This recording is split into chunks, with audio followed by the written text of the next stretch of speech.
Good morning, everybody. I'm very happy to be here, especially for Bala's Fest. And I thank Bala for everything. He has sort of guided many of us who work with him under Indigo Consortium. We have learned a lot from him. Thanks very much. Okay, so with this, I'm just going to sort of not really change gears.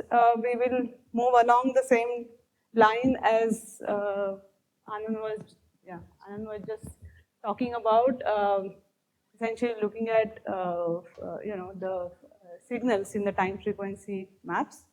So just to give sort of a broader picture. So these are basically the list of BPH plus BNS systems which we observed in 0102.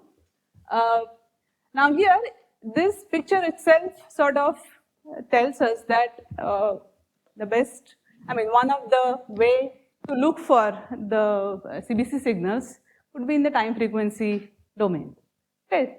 Of course, the length of the duration of the sort of the signature of the signal depends on which kind of time frequency map you're using. It also depends on how loud is the signal. It also depends on how massive is the signal, and so on and so forth.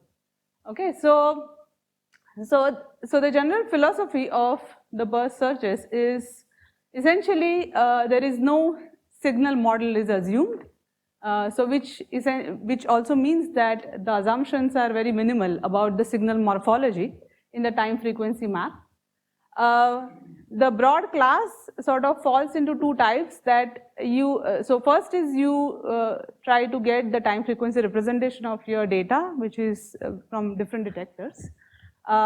Then there is a method, so there are two ways. One is either you try to get energetic pixels and try to cluster them, or you sort of develop some kind of seedless scheme to construct your event.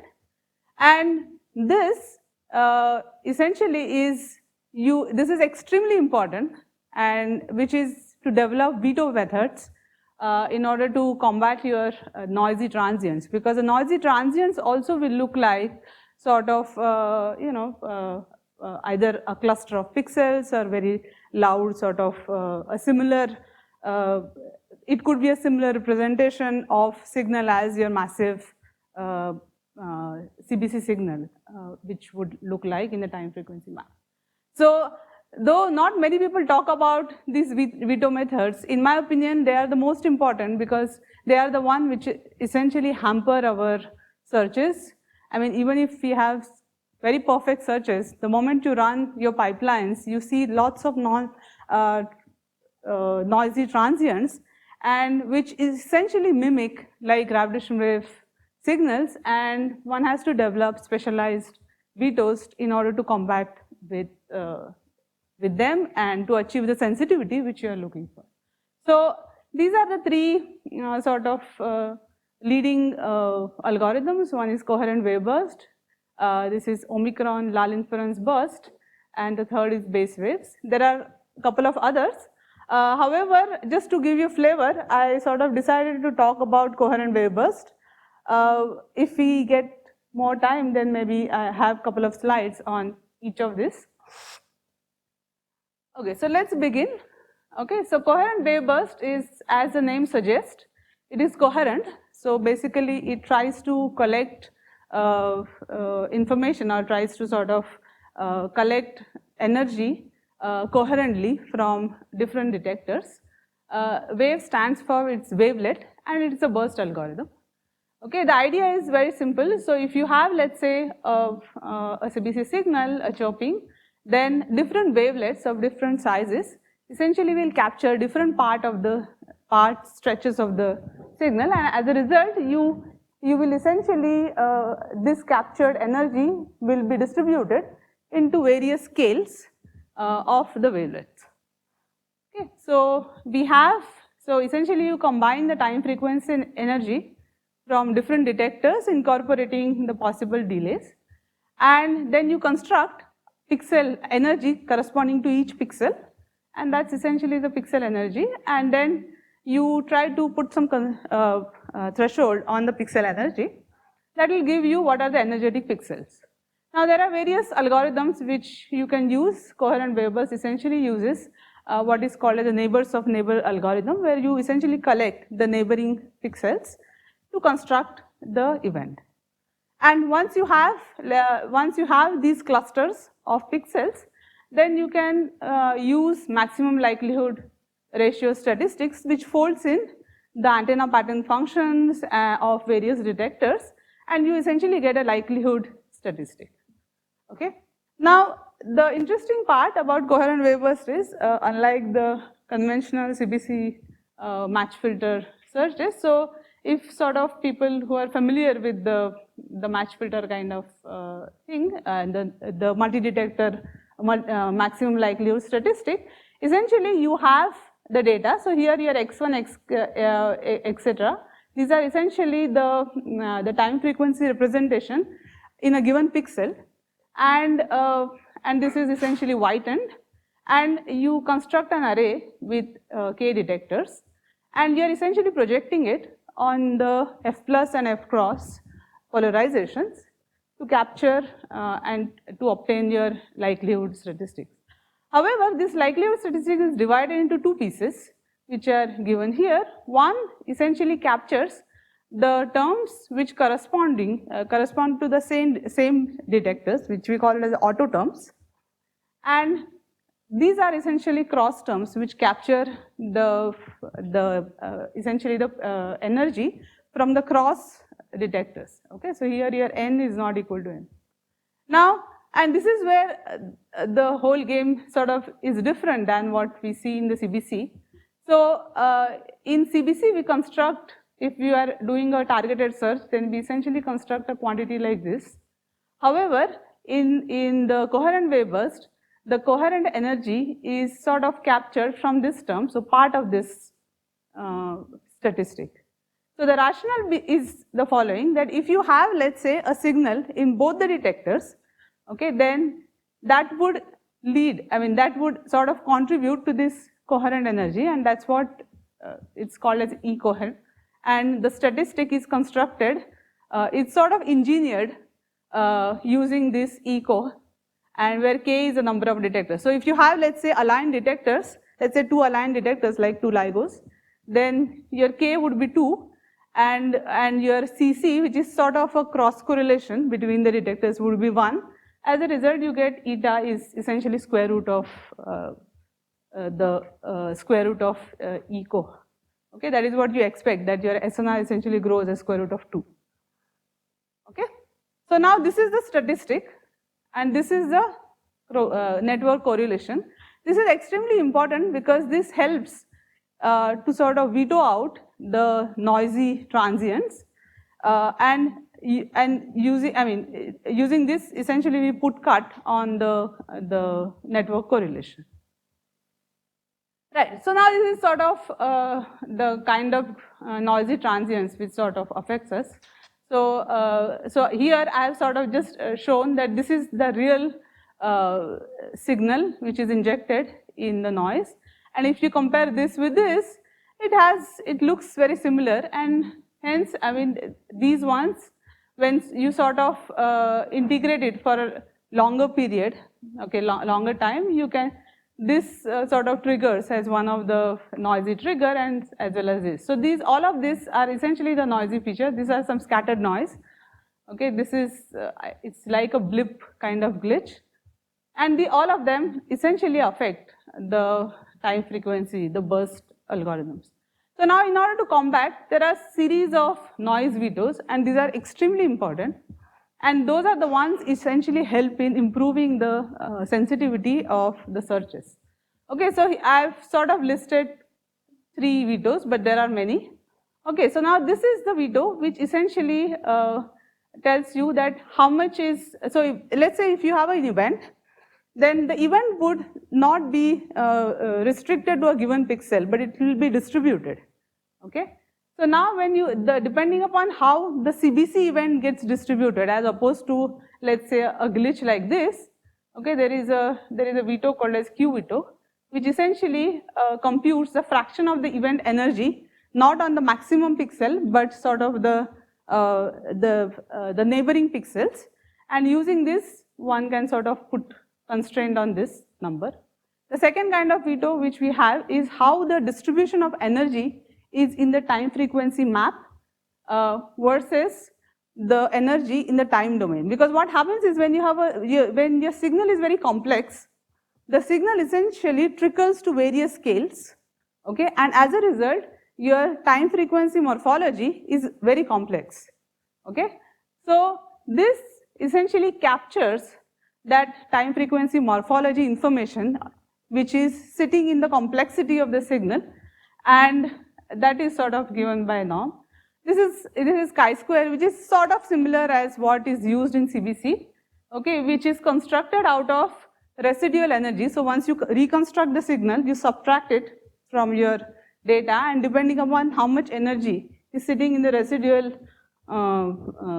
sort of time series, there is some constraint is put in. Okay, and then there are so on and so forth. There are a couple of more vetoes which I am not going into right now. So the bottom line is there are various noise vetoes which depends on the morphology of the signal, the way the noisy transient will sort of map the time frequency plane as opposed to the real signal would map, and this is essentially used to put more constraints. Right, so this is a table of our O1, O2 compact binaries.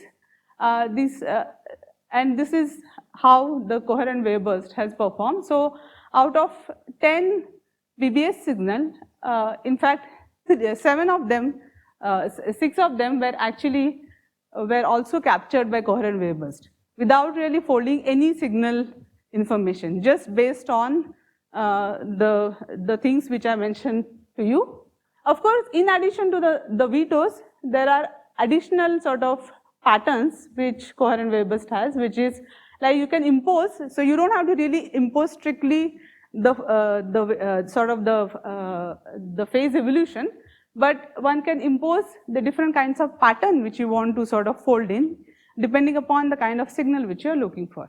So for example, if the frequency increasing, as the time increasing, if the frequency is increasing, then this would be the pattern, and so on and so forth. Right. So what has been seen is the coherent wave burst shows sensitivity, good sensitivity to loud and massive binary black hole events. And since it does not assume any signal morphology, it can capture the complexities of the signal. Now this was very evident when we did the search for with the intermediate mass black hole binary systems using the numerical relativity data. So essentially, as Anand was mentioning, that when you have high masses, depending upon the mass ratio, the higher mode and the inclination, the higher modes start ticking inside. So here I've sort of drawn the waveform with EOB NR V2 and EOB NR HM, and this is at a given inclination 1.6, and you see that basically the higher modes have more energy as compared to the 2-2 mode, and essentially right. So since the intermediate mass black hole systems are more massive, you expect that there is more signal. I mean, there is very few cycles are in the inspiral, but it's dominated by merger and ring down. And our existing templates are just aligned spin templates. They are not really adequate to look for the IMB-HB systems because it does not really enfolds precision as well as higher order modes. So as a result, you need, the kind of sort of time frequency burst searches, which I was just mentioned, especially about the coherent wave burst. So, so this is already published now, and I just want to sort of give you slightly more details as how the various sort of vetoes played very important role in order to sort of reduce the noisy events and increase the sensitivity. So we tuned the two cuts which I was talking about, essentially capturing capturing the morphology of the signal in the time frequency map, and as a result, we sort of improved gain in the sensitive volume as high as 23% when we sort of tuned it for a particular class of numerical relativity IMBH basically. Fine. Now this is the result of the O1O2 IMBH research. Here you can clearly see. So this is essentially the sensitive distance reach with various pipelines. So this is the coherent Wave-Burst, this is GST-LAL, this is Pi-CBC, and we notice that in all the mass bins, essentially coherent Wave-Burst outperforms the standard templated searches just because of the reasons which I mentioned here. Right. So now, So now I want to sort of. So this is just a background about coherent Wave-Burst and how it is used in how it was used in the O1O2 runs, both in IMBHB as well as in the massive black holes which we detected in the previous runs. Okay, so now, so what the main this thing of this burst searches is that it works for short duration, it works for complex sort of systems, but as you go for signals which are long duration, then the problem sort of comes in because it sort of tries to capture the noisy transients along the long track, and that's where I think, yeah, so maybe we should discuss about this, because if it captures the long track, then you have to essentially devise veto a class of sort of vetoes which can combat with that. So that is one way. So you either devise special veto methods, or you try to fold in some astrophysical model in your sort of looking for the track. So we propose some new idea where it's not a new search, but it's essentially as a new post-processing method in coherent Wave-Burst. So let's say if you have output of the coherent Wave-Burst as a number of sort of energetic pixels, then depending upon the kind of signals which you are looking for, you can enfold the information about the signal in collecting the pixels and constructing the event. So what we did is, we said that, okay, let's say I'm looking for PBS systems, then I know that how the path would be, okay? And as a result, I know how I should connect the pixels, and I know which are the ancestors to my pixels. So this essentially leads to a problem in mathematics. So it's a graph problem where you have information of all the graph in terms of the connections as well as the ancestors. And the problem is essentially to look for the longest path in the time frequency map for a given class of, let's say, systems which you're looking for. So this is what we call it as a wave graph. The paper, there are a couple of papers came out to explain this idea. So this is a recent paper which we where we played with the real O1 noise. We injected the BBH simulated systems, and essentially we gained in two ways. So one is, since we have folded in the model, we reduce the noise, okay? And since we have folded in the model, we essentially improved the correlation, the CC parameter which I sort of mentioned earlier. And as a result, we sort of recovered more events. So our simulation results showed that if you compare it with the standard coherent Wave-Burst sort of setup, then if you fold in the wave graph as a clustering method, then you essentially improve. You get 20% additional events just because of these two facts. Okay, so we have some plans to apply this for the eccentric black hole binary systems, because if you sort of look at the depending upon the eccentricity and the mass ratio, the waveform is sort of like a long burst, where you have bursty signal, which is sort of scanning for a longer period depending upon the mass. And essentially, currently we don't have any templates available for these BBH searches, and the recent O1, O2 BBH search clearly showed that the current coherent Wave-Burst setup is sort of insensitive to capture events from different eccentricity systems. Okay, so we plan to sort of use this idea of wave graph on the BBH and see if we can sort of improve the sensitivity of the coherent wave. How much time do I have? Over. I'm over. Okay, fine. So I think I would sort of stop here. There are a few other things, which we do. Essentially, we also sort of work on some of the machine learning ideas. In fact, with people, with Chris, yeah. So those we can talk about that. And I have a couple of slides on, yeah. So there is the broader class of burst sources, the long duration and short duration, where also one can apply some of these ideas. Thank you very much. Okay.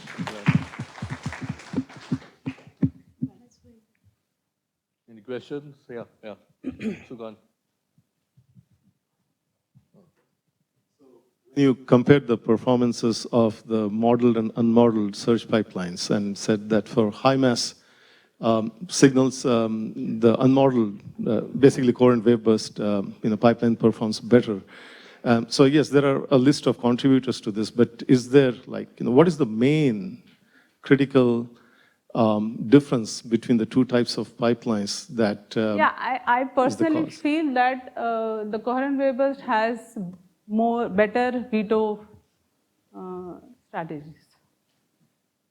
So to give you an example, with the massive thing, the CBC pipeline, the PyCBC and thing, they often get affected by blips, and we see much less blips in our searches.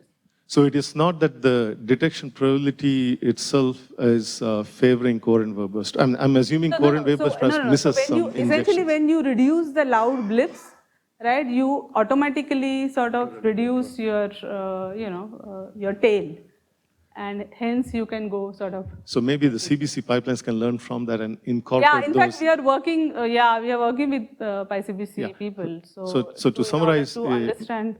Model searches used signal-based vetoes because they have a signal model, but perhaps they should also incorporate vetoes based on the noise models. Yes, that's true. So there is a veto. For example, there is a veto of Alex's veto, which folds in the. So, but one has to do it more possibly. Alexander. But there was another question. Who? Maybe it's, my question is about the eccentricity. So maybe is it about? Oh, to Arun. Maybe after, or. I have a short question. Okay. So the last thing that you showed where you sum up the pixels by enforcing a signal model, is that similar to the ridge detection algorithms which, long time back, Cristina Torres and other people that developed? So this is essentially this is making a path. So it's a ridge, basically. Yes, it's a ridge, but now I see that ridge. No. So that one essentially, the statistic is the length of the glitch. Yes. Length of the ridge. Right. Here we are not doing that. Here everything is. So the only difference here is just the clustering. Okay. Once you do the clustering, the way you construct the event is maximum likelihood, the same way the coherent wave. So it's just the clustering part, which is just the post-processing part. So as a result, you are not really. You don't need any additional search to run. Right. It's very fast. So even if you don't have a hot pixels along the path, do you throw it away or do you add it? No. So essentially, so this is given. So there is. So the graph essentially gives you sort of like template, right?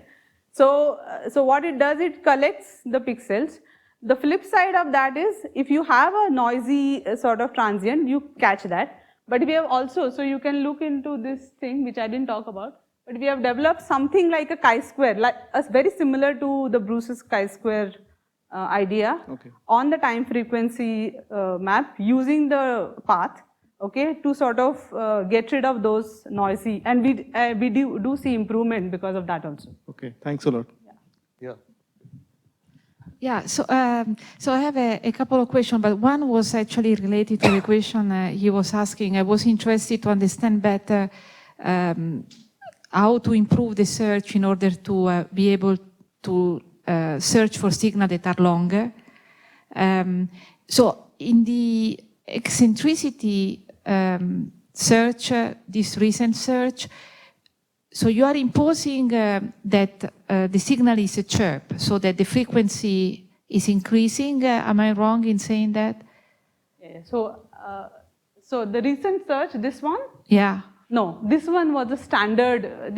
Here we have not. But in the paper is written that basically. Yeah. So this is no. So this one, our 0102 LVC paper has the same coherent wave-burst setup as the catalog paper. No, so but I remember. Frequency. Yeah. Well, I don't know. I remember a sentence in the paper which says that you are also imposing that it's a chirp-like signal, that the frequency is increasing. Yes. Well, but that is the same as the catalog paper. Okay. So, but then I have this question. So this is a different idea. This is not yet done. No. Okay. My question is, sometimes this search is presented as a model-independent search, but in fact there are some assumptions. No, so I wanted to understand this better. Yeah, well, it's called as a weekly model-independent. Yeah, the name changes from papers to papers, I should say. Sometimes minimal assumption search or weekly. No, now if you see in the coherent wave-burst papers, it says weekly. Okay. Whenever you assume the pattern. But besides names, I wanted to understand how much do you assume of the model, besides, for example, that the frequency is monotonically increasing, which is, particular of, for example, binary systems. Yeah, that's it. And what about tuning your parameters? You do injections, I guess, of signals, binary signals, in order to see whether you can recover it. Do you tune parameters when you do this injection? I mean, I would like to understand a little bit more. In search. So generally we tune. So in the IMBH, so if you compare the coherent wave-burst setting of the catalog paper and the IMBH, the parameters are different. So there is a tuning was done based on the simulation. But Bruce's chi-square is not just more So increasing frequency. Which one? It is even more. The amplitude. Sure. So yeah, I think there are too many things here. So if you're talking about only our LVC, are you talking about that, or are you talking about the wave graph, which, so there are two things here. I mean, I don't know, because, I mean, it seems to me that the search, of course, pipeline has evolved over time, and maybe in some papers you have added more than others. But what I'm trying to ask is, sometimes we are asked, we are only looking at signals we know in advance the shape. And this is true for the model searches by CBC, GSTLR, and we generally answer saying, well, but we have also a burst search, which allows us to see signals that, are the unknowns. But in fact, what I'm trying to understand is not really true that also. It's partially true, because we do inject some information also in this search. And I would like to understand better how much we can be agnostic without, continuing just to look at binary signals of the kind that we know. This is what I'm trying to. Okay, so what we do is in the burst searches, when we tune the parameters, I'm talking about tuning the veto parameters.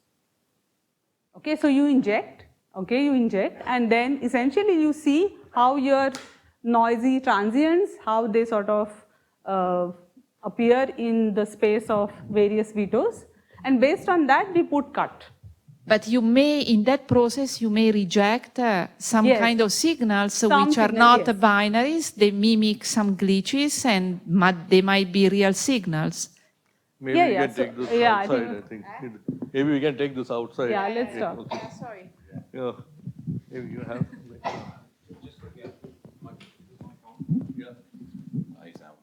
Okay.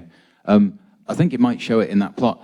If you were to have to draw a boundary between where CWB beats standard plots in an M1, M2 plane?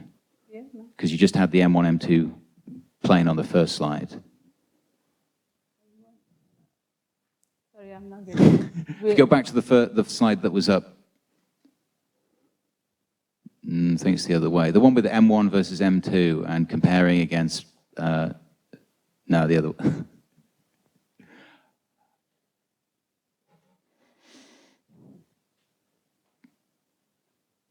Keep going. No, next one.